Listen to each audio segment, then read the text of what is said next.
दुःखाच्या समुद्रात बुडालेला दिसतोस, पण कोणी हात द्यायलाही नाही. ही खंत आहे ना?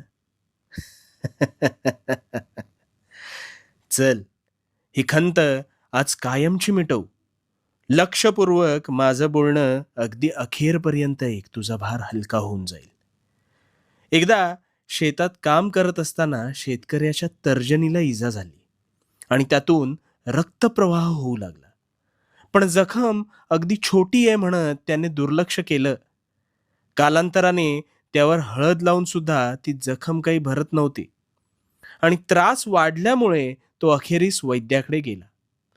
वैद्याला ती जखम ओली आढळून आली.